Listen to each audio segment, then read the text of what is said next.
दौसा में शर्मसार करने वाली घटना हुई है। स्कूली छात्राओं के साथ मनचलों ने की छेड़खानी। पुलिस और प्रशासन के अधिकारियों के पास भी ये वीडियो पहुंच चुका है। खंडर नुमा भवन में 2 स्कूली छात्राओं से जबरदस्ती की गई है। स्कूली छात्राओं से जबरदस्ती करने का प्रयास ये लोग कर रहे थे।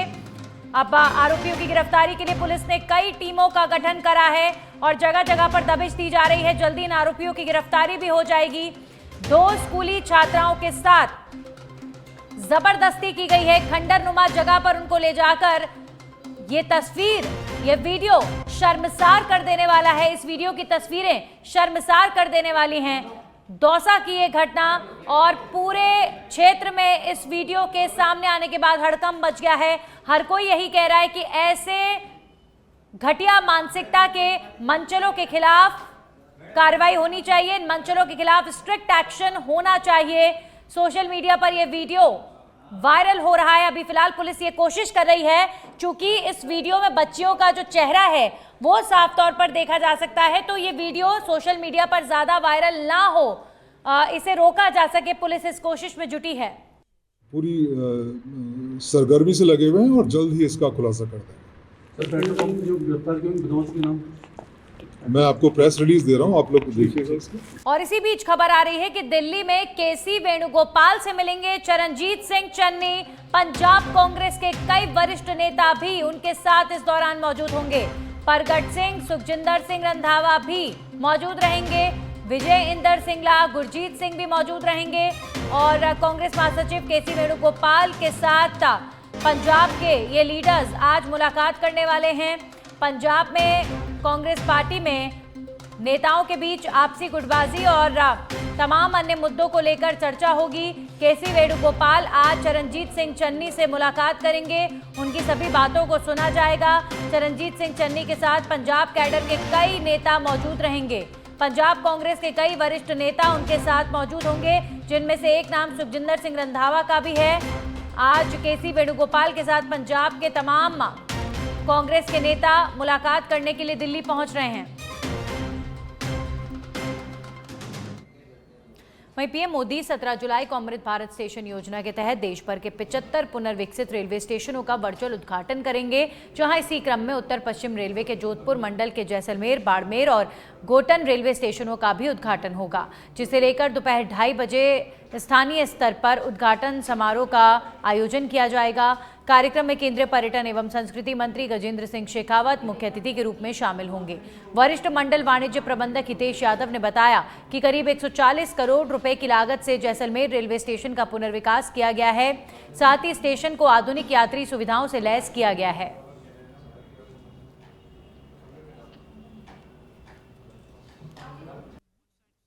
जो मॉडर्न पैसेंजर फैसिलिटीज़ हैं वो अवेलेबल हैं। इसमें end to end platform shelter है। इसकी सुविधा यहाँ पे 3 प्लेटफॉर्म है, तीनों प्लेटफॉर्म के ऊपर है। इसके अलावा एक एसी वेटिंग हॉल है, एक एसी वेटिंग रूम है, और इसके अलावा रिटायरिंग रूम्स हैं हमारे पास 7, और एक यहाँ पे डॉर्मेटरी की सुविधा भी उपलब्ध है 16 बेड की। तो उससे यात्रियों को अच्छा खासा बेनिफिट होगा।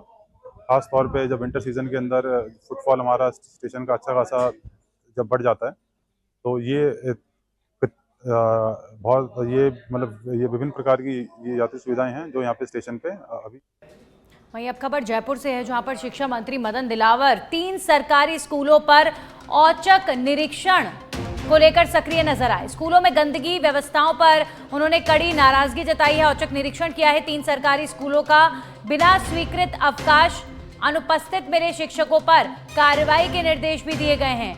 रेजिडेंसी स्कूल में गंदगी और प्रिंसिपल की अनुपस्थिति पर सख्त रुख अपनाते नजर आए शिक्षा मंत्री मदन दिलावर। संयुक्त निदेशक शिक्षा को दोषी शिक्षकों और प्रिंसिपल पर कार्रवाई के आदेश दिए गए हैं। संबंधित प्रिंसिपल को आवश्यक दस्तावेजों समेत कार्यालय तलब किया गया। वहीं कक्षाओं में पहुंचकर विद्यार्थियों की उपस्थिति और शिक्षण व्यवस्था का जायजा भी लिया गया है। विद्यालयों में स्वच्छता, शौचालय और आधारभूत सुविधाओं की भी जांच की गई है। शिक्षा मंत्री दिलावर बोले, लापरवाही किसी भी स्तर पर बर्दाश्त नहीं की जाएगी। तो आज 3 सरकारी स्कूलों का शिक्षा मंत्री मदन दिलावर ने औचक निरीक्षण किया है और तमाम जो अध्यापक अनुपस्थित रहे हैं बिना परमिशन किए, उन्होंने स्कूलों में जो अवकाश किया है उसे लेकर भी शिक्षा मंत्री ने स्ट्रिक्ट एक्शन लेने की हिदायत दे दी है। स्कूलों में गंदगी और व्यवस्थाओं को लेकर भी उन्होंने कड़ी नाराजगी जताई है। बिना स्वीकृत अवकाश अनुपस्थित मिले शिक्षकों पर कार्रवाई के दिशा निर्देश जारी किए गए हैं।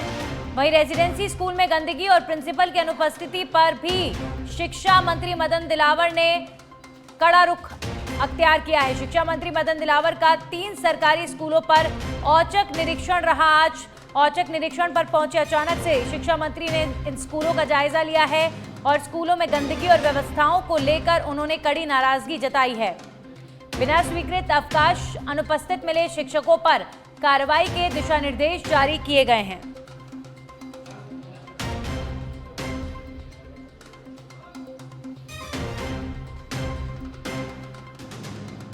राजधानी जयपुर में आज शिक्षा मंत्री मदन दिलावर अचानक से पहुंचे। सरकारी स्कूल और 3 सरकारी स्कूलों का शिक्षा मंत्री ने औचक निरीक्षण किया है। हमारे सहयोगी कुणाल जुड़ चुके हैं इस खबर पर। कुणाल, अचानक से मंत्री जी पहुंचे, स्कूल प्रबंधन को कोई खबर नहीं थी और कुछ स्कूलों में यहाँ पर 3 स्कूलों का औचक निरीक्षण हुआ, जिसमें से कुछ स्कूलों में टीचर्स नज़ारत थे, कहीं पर प्रिंसिपल अनुपस्थित थे और बिना परमिशन के इन्होंने छुट्टी ली हुई थी। इसे लेकर भी मंत्री जी ने गुस्सा जाहिर किया है। किस तरह का स्ट्रिक्ट एक्शन होगा और क्या कुछ कहा शिक्षा मंत्री ने? देखिए, आपको बता दें कि इन दिनों शिक्षा विभाग में निरीक्षण का दौर जारी है। कल जिस तरह से तस्वीर आई, अतिरिक्त मुख्य शिक्षा सचिव राजेंद्र यादव द्वारा निरीक्षण किया गया था, उससे पहले डीओ द्वारा किया गया था। आज खुद जो है शिक्षा मंत्री मदन दिलावर फील्ड में उतरे हैं और तमाम जो स्कूल हैं उनका निरीक्षण किया है। कई जगह पर स्कूलों में, क्योंकि मंत्री दिलावर स्वच्छता को लेकर काफी संवेदनशील है, ऐसे में कई स्कूलों में गंदगी मिली, जिसको लेकर खासी नाराजगी जो है जाहिर उनके द्वारा की गई है। इसके अलावा बिना उपस्थित कई प्रिंसिपल जो उपस्थित रहे हैं, उस पर भी जो है संयुक्त निर्देशक हैं उनको प्रिंसिपल और जो दोषी शिक्षक हैं उनके खिलाफ कार्रवाई करने के आदेश यहाँ पर दिए गए हैं और संबंधित प्रिंसिपल को आवश्यक दस्तावेजों सहित कार्यालय में जो है यहाँ पर तलब किया गया है। इसके साथ ही कक्षाओं में बच्चों की किस तरह से उपस्थिति है, इन तमाम चीजों को किस तरह से शिक्षण व्यवस्था संचालित हो रही है, इन तमाम चीजों को लेकर जो मंत्री मदन दिलावर आज राजधानी के 3 स्कूलों में औचक निरीक्षण पर पहुंचे हैं। शुक्रिया कुणाल आपका तमाम जानकारियों के लिए। तो अब शिक्षा व्यवस्था में सुधार के लिए कुछ शिक्षा मंत्री ऑन फील्ड नजर आ रहे हैं और लगातार औचक निरीक्षण भी उनके द्वारा किए जा रहे हैं। खैरथल तिजारा जिले के लिए 17 जुलाई ऐतिहासिक दिन साबित होने जा रहा है। पीएम नरेंद्र मोदी अमृत भारत स्टेशन योजना के तहत देश भर के 75 पुनर्विकसित रेलवे स्टेशनों का वर्चुअल लोकार्पण करेंगे, जिनमें खैरथल रेलवे स्टेशन भी शामिल है। पुनर्विकास के बाद स्टेशन को आधुनिक स्वरूप दिया गया है, जहां पर बेहतर प्रतीक्षालय, सुगम प्रवेश, दिव्यांगजन के लिए विशेष सुविधाएं और अत्याधुनिक यात्री सेवाएं उपलब्ध होंगी। इस परियोजना से खैरथल रेलवे स्टेशन की पहचान नई होगी और क्षेत्र की रेल सुविधाओं को भी मजबूती मिलेगी। कार्यक्रम को लेकर स्थानीय लोगों में खासा उत्साह है और इसे विकास की दिशा में महत्वपूर्ण कदम माना जा रहा है।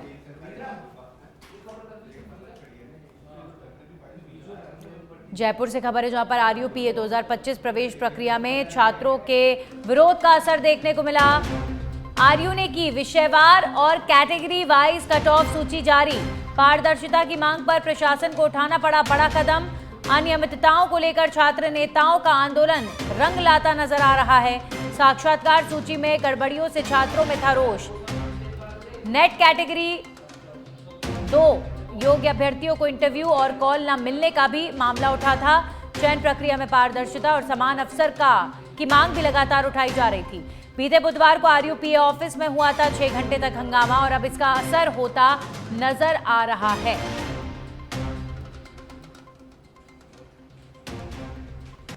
तो चयन प्रक्रिया में पारदर्शिता, छात्रों का विरोध लाया रंग। आरयू ने विषयवार और कैटेगरी वाइज कट ऑफ सूची जारी की है। पारदर्शिता की मांग पर प्रशासन को यह बड़ा कदम उठाना पड़ा है। दौसा जिले की बांदीकुई थाना पुलिस ने लंबे समय से लोगों में दहशत फैला रहे 2 शातिर लुटेरों को गिरफ्तार कर बड़ी सफलता हासिल की है। दोनों आरोपी हथियारों के दम पर महिलाओं से आभूषण लूटने और स्नैचिंग की वारदातों को अंजाम देते थे। पुलिस ने आरोपियों के कब्जे से हथियार और वारदात में इस्तेमाल की गई मोटरसाइकिल बरामद की है। पूछताछ में दोनों ने दौसा समेत 3 जिलों में 50 से अधिक लूट और चोरी की वारदातें करना स्वीकार किया है। पुलिस का मानना है कि पूछताछ में कई और बड़ी वारदातों का खुलासा होने की संभावना है। आपको बता दें कि पुलिस अधीक्षक पीयूष दीक्षित ने आरोपियों की गिरफ्तारी पर 25,000 रुपए का इनाम भी घोषित किया था।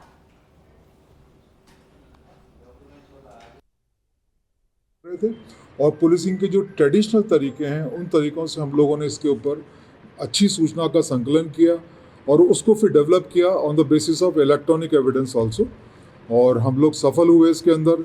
यही ग्रुप अभी परसों 14 तारीख की रात को पुनः एंटर किया ज़िले के अंदर और इनको हमने बाणगंगा नदी के वहाँ पे तलहटी में इन दोनों बदमाशान को पकड़ा है। एक का नाम आकाश वाल्मीकि है, एक का नाम महेश वाल्मीकि है। ये लोग पीछे से कुम्हेर इलाके के और वैर इलाके के भरतपुर के हैं।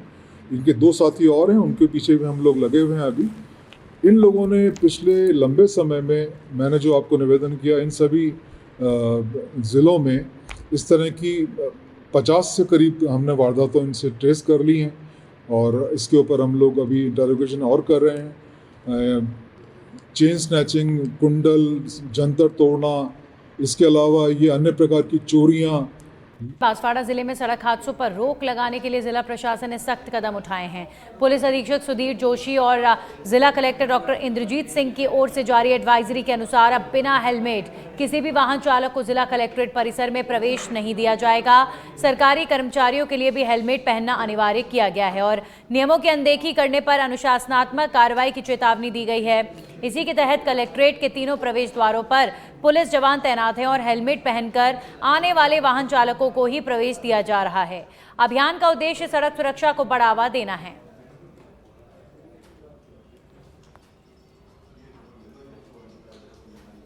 के अंदर में कमी लाने को लेकर पुलिस अधीक्षक सुधीर जोशी और जिला कलेक्टर द्वारा एक एडवाइजरी जारी की गई है, जिसमें साफ लिखा है कि सरकारी कर्मचारी अगर बिना हेलमेट का पाया जाता है तो उसके खिलाफ अनुशासनात्मक कार्रवाई होगी। लेकिन इस वक्त मैं जिला कलेक्ट्री के बाहर खड़ा हूँ और जिला कलेक्ट्री का ये मुख्य द्वार है और यहाँ पर तमाम पुलिस के जवान खड़े हैं, ट्रैफिक पुलिस के जवान भी खड़े हैं और वैसे भी पुलिस के जवान यहाँ पर खड़े हैं। इनका मकसद है कि जिला कलेक्ट्री के अंदर में अगर आपको प्रवेश लेना है तो आपको हेलमेट लगाकर जरूर आना है। जिन लोगों ने हेलमेट नहीं लगाया है उनकी बाइकें यहाँ पर बाहर रखवा दी गई है। तस्वीरों में आप देख सकते हैं ये जो तमाम बाइकें इनको यहाँ पर रखवा दी गई है। बस पुलिस अपनी है ड्यूटी निभा रही है और आम लोगों से ये अपील भी कर रही है कि क्यों नहीं इन सड़क हादसों के अंदर में सबसे पहली जो जिम्मेदारी है वो अपनी सरकारी कर्मचारी निभाए। इसीलिए पुलिस अधीक्षक सुधीर जोशी द्वारा और जिला कलेक्टर डॉक्टर इंद्रजीत सिंह द्वारा ये पहल की गई और इस पहल का कहीं ना कहीं अब बांसवाड़ा के अंदर में असर देखने को मिलेगा। यहाँ पर तमाम पुलिस के जो जवान हैं, जो भी लोग बिना हेलमेट के यहाँ पर कलेक्ट्री में घुसते हैं उनको यहाँ पर प्रवेश नहीं दिया जाता है। पुलिस के अधिकारी हैं, उनसे बात करने की यहाँ पर मैं कोशिश करूँगा कि इसके पीछे पूरा मकसद क्या है और क्या इसका पूरा जो फॉर्मूला। सर, ये हेलमेट वालों को घुसने दे रहे हो आप लोग? जो हेलमेट लगा के आ रहे हैं उनको ही प्रवेश दिया जा रहा है, क्योंकि आजकल एक्सीडेंट बहुत ज़्यादा हो रहा है। इसलिए विशेष करके अभियान चला रहा है कि सभी जो वाहन चलाते ऊपर या वाहन पे हेलमेट लगा के चले, ताकि जो घटनाएं हो रही वो कम तादाद में हुए। बिना हेलमेट वालों को कलेक्ट्री में प्रवेश नहीं है? बिल्कुल प्रवेश नहीं है, प्रवेश निषेध है। तो सरकारी कर्मचारी या फिर आमजन भी? सब आमजन सभी के लिए नियम सबके लिए बराबर है और सभी हेलमेट लगा के आए तो ये घटनाएं कम होएं।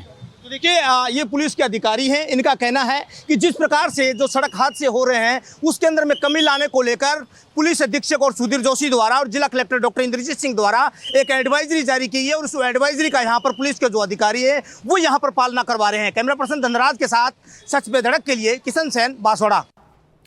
कोटपुतली बहरोड जिले के विराटनगर क्षेत्र स्थित पावटा के प्राचीन भगवान नरसिंह मंदिर में चोरों ने बड़ी वारदात को अंजाम दिया है। बदमाशों ने मंदिर परिसर के करीब आधा दर्जन कमरों के ताले तोड़कर सामान खंगाल दिया। साथ ही मंदिर के पुजारी के बड़े भाई के सूने मकान को भी निशाना बनाते हुए नकदी, कपड़े और आर्टिफिशियल ज्वेलरी चोरी कर ले गए। सुबह आरती के लिए पहुंचे पुजारी अमित शर्मा को ताले टूटे मिले, जिसके बाद पुलिस को सूचना दी गई। पुलिस ने घटनास्थल का निरीक्षण कर आसपास लगे सीसीटीवी कैमरों की फुटेज खंगालनी शुरू कर दी है। घटना के बाद क्षेत्र में दहशत और आक्रोश का माहौल है। चाकसू में राजस्थान महिला सहकारी सेवा समिति में कथित घोटाले के विरोध में व्यापक बंद देखने को मिला। पीड़ित परिवारों को न्याय और उनकी जमा पूंजी वापस दिलाने के लिए आमजन के साथ ही व्यापारियों, किसानों और सामाजिक संगठनों ने समर्थन जताया। वहीं पूर्व विधायक वेद प्रकाश सोलंकी का आमरण अनशन भी 7वें दिन जारी रहा। उनका कहना है कि जब तक पीड़ित परिवारों को उनकी जमा पूंजी वापस नहीं मिलती तब तक आंदोलन जारी रहेगा। चाकसू में सिकोए कॉडिकोन संस्था द्वारा संचालित राजस्थान महिला सहकारी सेवा समिति में कथित घोटाले में पीड़ितों के समर्थन में कस्बा बंद रहा। जयपुर नगर निगम ग्रेटर के सफाई अपनाओ बीमारी भगाओ अभियान के तहत वार्ड नंबर 117 स्थित मुस्लिम गर्ल्स स्कूल में विशेष जागरूकता कार्यक्रम आयोजित किया गया। कार्यक्रम में छात्र छात्राओं को गीले और सूखे कचरे के बारे में बताया गया। सिंगल यूज प्लास्टिक के दुष्प्रभाव और RRR यानी रिड्यूस, रीयूज और रिसाइकल सेंटर की उपयोगिता के बारे में भी जानकारी दी गई। इस दौरान बच्चों को स्वच्छता अपनाने और पर्यावरण संरक्षण के प्रति जागरूक रहने का संदेश दिया गया है। कार्यक्रम में एक पेड़ मां के नाम अभियान से जुड़ने का भी आह्वान किया गया और अधिक से अधिक पौधे लगाने का संकल्प दिलाया गया। अंत में छात्र छात्राओं, शिक्षकों और स्कूल की प्रधानाचार्य ने मिलकर स्वच्छ, स्वस्थ और सुंदर जयपुर बनाने की शपथ ली। साथ ही नियमित रूप से स्वच्छता बनाए रखने का संकल्प दोहराया।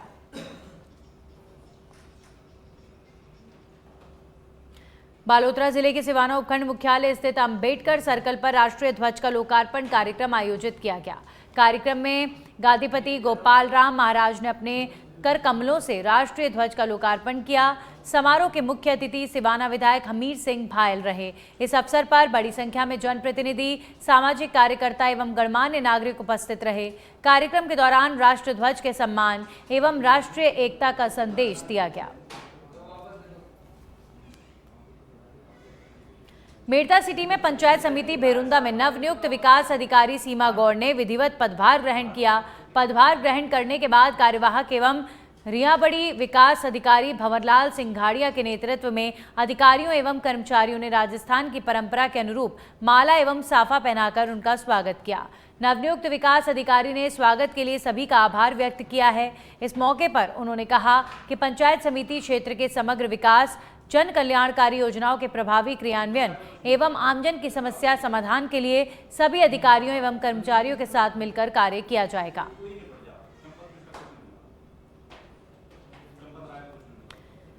डूंगरपुर से खबर है, जहां पर स्कूल के ऑफिस की छत का गिरा प्लास्टर। 2 शिक्षकों के ऊपर यह प्लास्टर गिरने की खबर आ रही है। हादसे में महिला शिक्षिका और अन्य शिक्षक घायल हो गए हैं। वर्धा थाना क्षेत्र के राजकीय प्राथमिक विद्यालय मार्गिया महुड़ा की यह घटना बताई जा रही है। दोनों घायल शिक्षकों को डूंगरपुर जिला अस्पताल में भर्ती कराया गया है।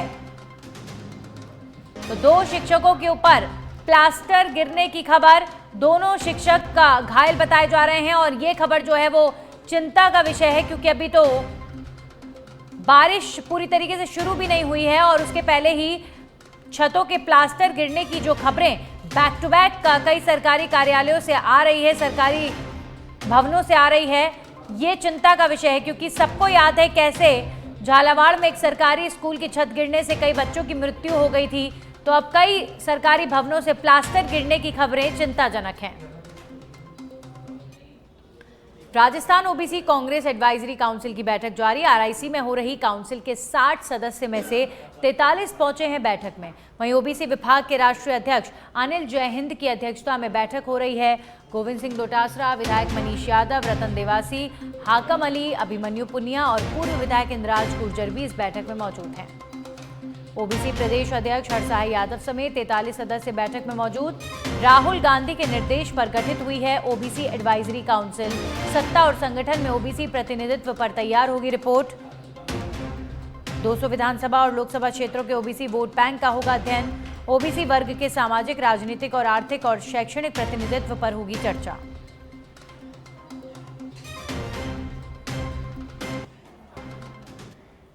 खबरों में आगे बढ़ेंगे। श्रीगंगानगर से बड़ी खबर है, जहां पर खरसाना सरकारी अस्पताल में एंटी करप्शन ब्यूरो की कार्रवाई। गायनी विशेषज्ञ डॉक्टर महेंद्र चौधरी रिश्वत लेते गिरफ्तार। एसीबी ने 3500 रुपए की रिश्वत लेते रंगे हाथ पकड़ा। इलाज के बदले 4000 रुपए की रिश्वत मांगने का आरोप।